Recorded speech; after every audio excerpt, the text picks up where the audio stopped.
அண்ணாமலை அவர்கள் வந்து கொண்டிருக்கின்றார். ஊழலற்ற ஆட்சி அமைத்திட நம்பிக்கை கீற்றாக நம்முடைய மாநில தலைவர் அண்ணாமலை அவர்கள் வந்து கொண்டிருக்கின்றார். வானில் மின்னலை போல நம்மளுக்கெல்லாம் ஒளி தர நம்முடைய மாநில தலைவர் அண்ணாமலை அவர்கள் வந்து கொண்டிருக்கின்றார். நேர்மையின் சின்னமாக, நேர்மையின் அங்கமாக நம்முடைய மாநில தலைவர் அண்ணாமலை அவர்கள் நம்முடைய வந்து கொண்டிருக்கின்றார்.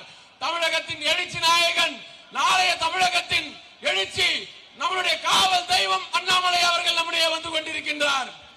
உலகம் போற்றும் உன்னத தலைவர் நம்முடைய பாரத பிரதமர் நரேந்திர மோடி அவர்கள் கண்டெடுத்த தவல் புதவன், நவரத்தினங்களின் ஒருங்கிணைந்த புத்திரமாக இருந்து கொண்டிருக்கும் மாநில தலைவர் அண்ணாமலை அவர்கள் நம்முடைய வந்து கொண்டிருக்கின்றார்.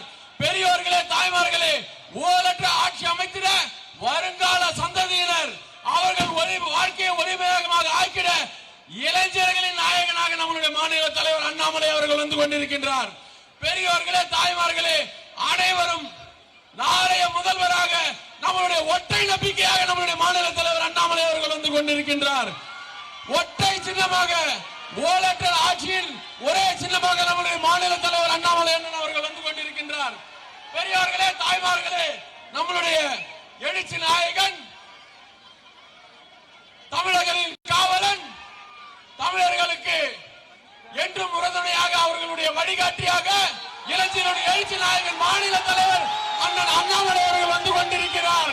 பெரியோர்களே, தாய்மார்களே, ஆவடி மக்கள் என்றும் அண்ணனுடைய இதய பீடத்தில் குடியிருப்பீர்கள் என்று நம்பிக்கையுடைய உங்களுடைய கரகோஷத்துடன் நம்முடைய மாநில தலைவர் அண்ணாமலை அவர்களை வருக வருக வருக என்று இந்த ஊழலை ஒழித்திட எங்களுக்கு நல்லாட்சி தந்திட என்று கூறி மாநில தலைவர் எங்களுடைய எழுச்சி மிகு மாநில தலைவர் அண்ணாமலை அண்ணன் அவர்களை திமுகவிற்கு சும்ம சொப்பனமாக, திராவிட கட்சிகளுக்கு சும்ம சொப்பனமாக இருந்திட மாநில தலைவர் திரு அண்ணாமலை அவர்களை எழுச்சி உரை ஆற்றிட உங்களை வருக வருக என்று ஆவடி மக்களின் சார்பாகவும் ஆவடி சட்டமன்றத்தில் ஒவ்வொரு தாமரை சொந்தத்தினுடைய உங்களுடைய சார்பாகவும் வரவேற்று எங்களுடைய மாநில தலைவர் திரு அண்ணாமலை அவர்களுடன் அவர்களுடைய எழுச்சி உரையை கேட்க உங்களை போல நாங்களும் காத்துக் கொண்டிருக்கிறோம் என்று கூறி அண்ணன் அண்ணாமலை அவர்களை